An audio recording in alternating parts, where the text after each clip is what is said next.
નમસ્કાર મિત્રો, સ્વાગત છે તમારું મારી YouTube channel natural life with Tina પર. મિત્રો, આજે તમે જોઈ રહ્યા છો લગ્ન, અને એ છે દાંડિયા રાસ ગરબા મારી ભાણેજીના લગ્નના. આ જ્યારે લગ્ન થયા ને ત્યારે મારો પગનો દુખાવો હતો, પણ છતાંય મેં સતત મોજ કરી છે. અને અહીં થઈ રહી છે એન્ટ્રી.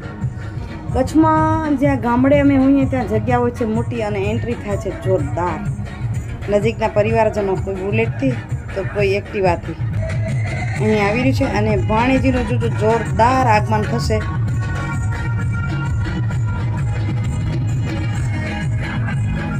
સતત આવી રહી છે સીધી ગાડીમાં, અને ત્યારે દેખાશે. અહીં આગમન દેખાઈ રહ્યું છે, પણ પાછળ જે દાંડિયા રાસ છે ને એ જોવા જેવા છે. દાંડિયા કરતાં પણ તમે દાંડિયા રાસ કહો કે ડાન્સ કહો. એન્ટ્રી થઈ, શરૂઆતની રમત થઈ, ત્યાં સુધી હું તો ઊભી નહોતી થઈ. પછી વિચાર્યું કે ભાણેજીના લગ્ન હોય ને આપણે ન રમીએ એવું બને ન બને. એટલે આપણે એક પગે પણ રમવા ગયા. ભત્રીજા અને ભાઈઓ રમે છે તો એને થોડાક પૈસા ગોરી અને બિરદાવીએ. અહીં અમુક લોકો પૈસા નીચે ફેંકતા એટલે મને ગમતું નહોતું, પણ શું થાય, મેં કોશિશ કરી છે લઈ લઈને સીધા ગમેલામાં કે નાખવામાં, પગમાં ના આવે. કોઈ ઉડાડે તો એના પગમાંથી ઉપાડું, પણ છતાં જે થાય તેને. અમુક નોટો તો ખોટી જ ઉડાડતા હતા, એટલે જો મને રમતા રમતા નીચેથી ઉપાડવા જવું પડે છે. પણ ભત્રીજા છે ને, મારા ભત્રીજા અને ભાણેજા મને ખૂબ મોજ કરાવે. મારા ભાભી પણ સાથે, જો ભાણેજા અને ભત્રીજા સામે આવ્યા છે, મારા બેન પણ સાથે. બિદડા મારા કાકાનું પરિવાર, એટલે કે એમના દીકરા દીકરી કે અને પોતરા દોયત્રા જે કોઈ હોય ને ખૂબ સન્માન સાચવે. અને એ જ માન સન્માનને લઈને મને રમવાની ઈચ્છા થાય એટલે રમવા જાઉં. જો પગથી હાલી નથી શકતી એટલે આગળ નહીં જવું, પણ એ જ જગ્યાએ હું મારા શું કહેવાય બોડીને નહીં મૂકું, લેંગ્વેજને, કે એનામાં હું ડાન્સ કરીશ. અને એના લીધે જ મારા જો ભત્રીજા અને ભાણેજા છે. ભાઈ બહેન તો સરખા હોઈએ, પણ હું દોસ્તી મારા ભાણેજા સાથે પણ કરું ને ભત્રીજા સાથે કરું, જે મારા દીકરાની ઉંમરથી નાના પણ છે ને દીકરા જેવડા પણ છે. અહીં દીકરીની ફઈ, માસી, ભાભી, કાકી, બધી જ મામીઓ બહુ જોરમાં થયું. કારણ કે ગામમાં જ મામા હોય ને ત્યાં મામા પરિવારનું બધું જોર હોય. નાના મોટા બધા જ આવી શકે ને. કેસરી સાડીવાળી બેન છે જેના ઘરે લગ્ન છે.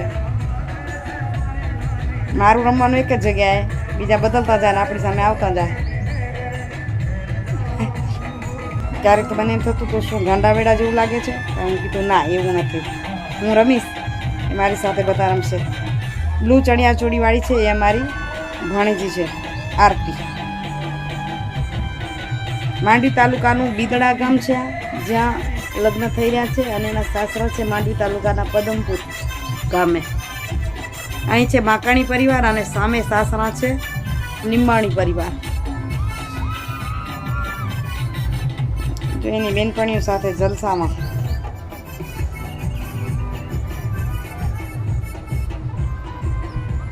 તો આ સંગીતના વિડીયાને પૂરો માણજો. છેલ્લે સુધી અલગ અલગ રંગરૂપ અને રમત બદલાતી જશે. સ્ટેજ સુધી ચડવા સુધીનો પ્રોગ્રામ આવશે. આશા રાખું છું કે આપને ગમશે. જો સારો લાગે તો વિડીયોને લાઈક કરજો, શેર કરજો, ચેનલ પર નવા આવો તો સબસ્ક્રાઈબ કરજો. એ જ આશા સાથે આવજો મિત્રો. પૂરો વિડીયો જોજો, છેલ્લે સુધી જોઈ અને કમેન્ટ કરીને જરૂરથી કહેજો હો. વચ્ચે બોલું કે ન બોલું, આખરે વળી છેલ્લે બોલીશ. તો તમારે સાંભળવાનું છે ને મારા વિડીયોને જોવાનું છે. એક પગેથી ડાન્સ કેવો કરું છું જરૂરથી કહેજો હો.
જો બધા સ્ટેજ પર આવી ગયા નજીકના સગા સંબંધી ભાણેજીને બધા, અને જે હસી રહ્યા છે મારા કાકાણ ભાભી થાય અને દીકરીના ફઈ થાય, એની ભાઈ બહેનનું સામ સાટું સત્તાણ છે. એટલે હું રમતી એટલે ભાભી અહીંયા રમાડવા માટે કે હું ભાભીને રમાડું કે ભાભી મને રમાડે એ જ સમજાતું નથી. એટલે જ કહું છું કે એ પરિવારમાં ખૂબ માન મળે.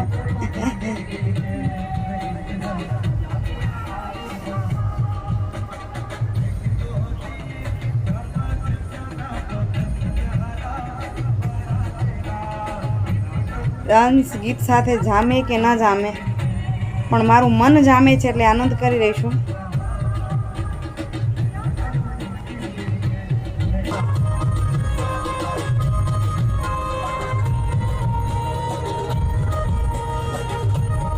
સ્ટેજ પર ગરબાની રમઝટ સાથે રૂપિયાની રમઝટ પણ જામે છે. અને હવે આપણે વિડીયોની કરી છે એન્ડિંગ. આશા રાખું છું કે આપને વિડીયો ગમ્યો હોય અને તો પણ શેર કરજો. સગા સંબંધી તમે આમાં રમવાવાળા હો તો પણ વિડીયોને શેર કરી મને પ્રોત્સાહિત કરશો એ જ આશા સાથે. આવજો મિત્રો. જય જય ગરવી ગુજરાત, જય ભારત અને જય હિન્દ. આવજો મિત્રો, બાય બાય.